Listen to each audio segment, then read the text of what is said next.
nursing practice 5 kasi, very predictable yan because it's about psychiatric nursing. Okay. Ito yung mga pag-uusapan natin, yung ating mga pasyente na wala sa katinoan ng kanilang pag-iisip, no? At pagka ganito, more or less, alam mo na, napipredict mo na kung ano yung mga topics na kailangan mong pag-aralan. Pero gusto kong i-emphasize dito yung medyo mga mabibigat na topics na minsan hindi nila na pag-aaralan at nababaliwala. So gusto ko lang i-highlight yung top 5. Mauna na tayo. Yung una natin, it's neuroleptic malignant syndrome. Ano po yun? Ano ba yung tawag na yan? High-tech, ano? Neuroleptic malignant syndrome, ito po ay epekto ng pag-inom ng gamot para luminaw yung pag-iisip ng ating mga pasyenteng wala sa tamang katinuan. So, may gamot pa na sa mga ganyan? Oo. So, pag gamot... Pero hindi pa ito nababaliw? Yung mga nababaliw, hindi mo na sila madadala pa sa normal state of health. Malilesen mo lang yung symptoms. So, yun na yun? Yun na yun. Yun na yun. Therefore, ever like that. Kailangan lang nila uminom ng gamot. Pero pag uminom naman ng gamot, nagde-develop ng adverse effects. Common adverse effect ng antipsychotic, neuroleptic malignant syndrome.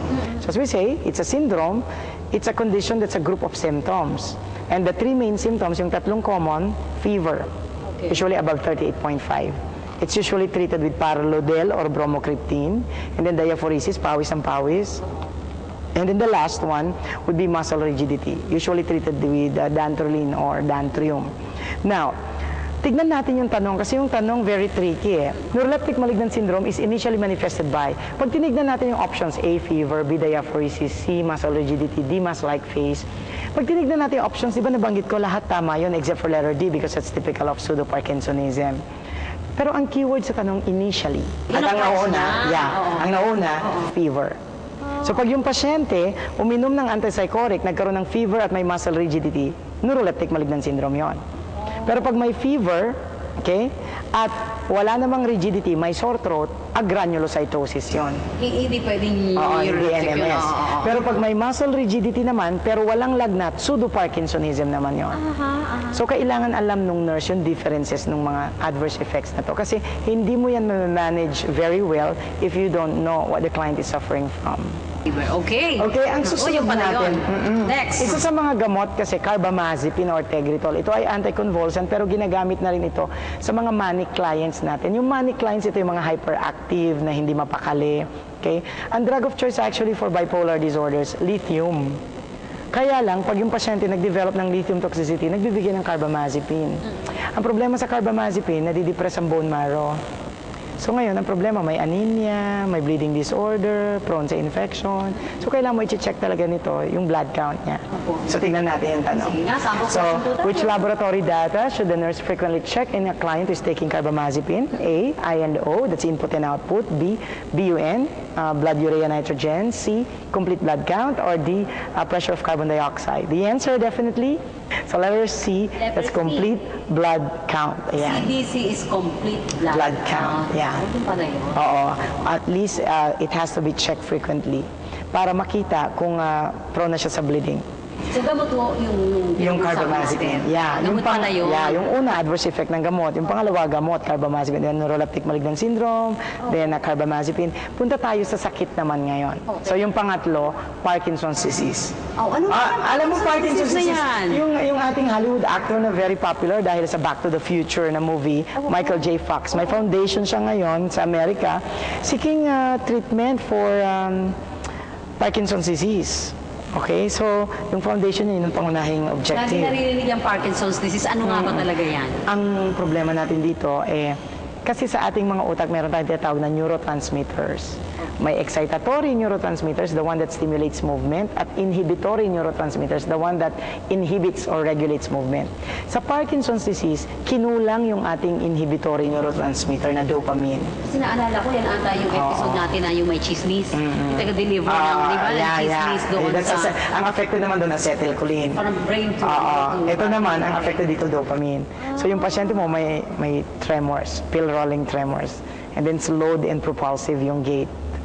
And then yung mukha walang expression. Okay? So, ang usually mga tanong dito... Kasama ba dyan yung hawak ang baso na bibitaw? Yeah. Ganon? Initial manifestation is clumsiness. Kaya hindi nila nalilabel kaagad na tremors. Akala lang nila na natural na, ano ka ba? Clumsy naman ito. Correct. Pero yung pala yun, hindi niya mahawakan yung baso. Oh. Pero iba rin naman yung binigyan mo ng baso, hindi niya alam kung anong gagawin niya doon. That's another disorder altogether. Ang tawag naman doon, apraxia. Inability to perform purposeful movement. That could be related to Alzheimer's disease. Iba yung sa Iba naman Parkinson's. yun. Parkinson's Iba sa sa pinag-uusapan Parkinson's natin. sa pinag-uusapan Sige nga po, natin. sample question. So, ang sample question, which of the following is a characteristic of a patient with advanced Parkinson's disease?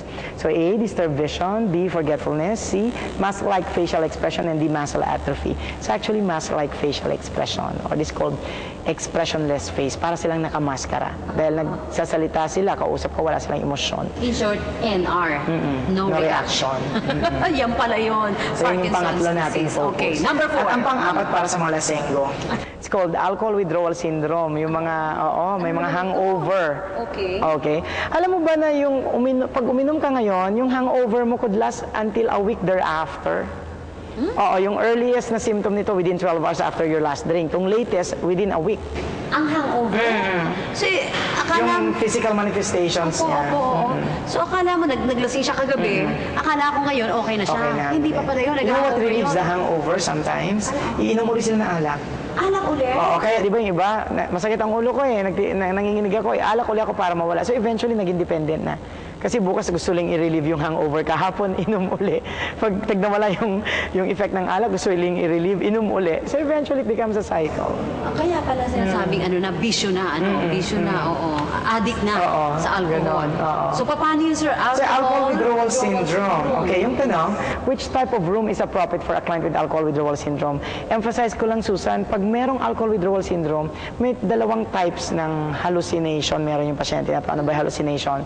Meron silang reaction based on a stimulus that they are either seeing or feeling but which is non-existent.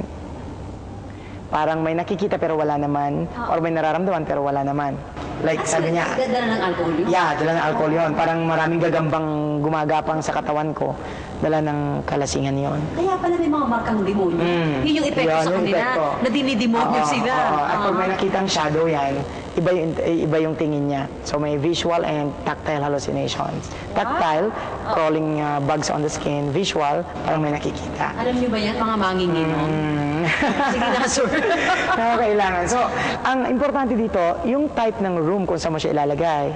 At ang options, letter A, is it well lit, B, dim lit, C, darkened, D, curtained. Definitely, bawal ang madilim na kwarto. Kasi makakita siya ng kung Shadow, ano-ano. yes. Okay. So, dapat well lit or well lighted room.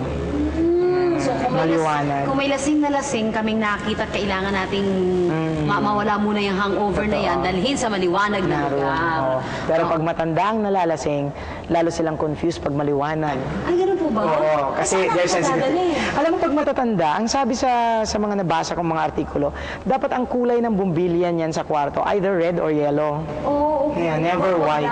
Mag-white, oo. Red or yellow? Oo, red or yellow. Teka lang, Para sila sa India. magkaliwanagan nga tayo, Dr. Gapos. Ano ba yung matandang edad?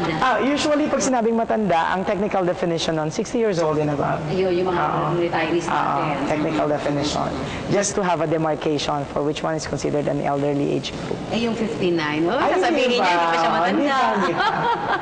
Okay, so Okay, nakompleto natin. I think nakompleto na natin yung 5. So, yun ang ating napag-usapan at napakaganda ng ating pinag-usapan ngayong araw na to. At yung 5 natin, pag-usapan natin ang adverse effect ng NMS, pag-usapan natin ang drug na carbamazepine, pag-usapan natin ang Parkinson's disease, at definitely, napakagandang napag-usapan natin ang tungkol sa mga lasenggo at sa mga type ng lighting sa kailangan niya sa kanilang mga kwarto. dami nakarelate dyan. Definitely, definitely. Well, ready na ang ating Ready na. mga So, mag-e-examine. huwag lang kakalimutan, nakinig lang sila sa atin, wala silang ginawa, nanood lang.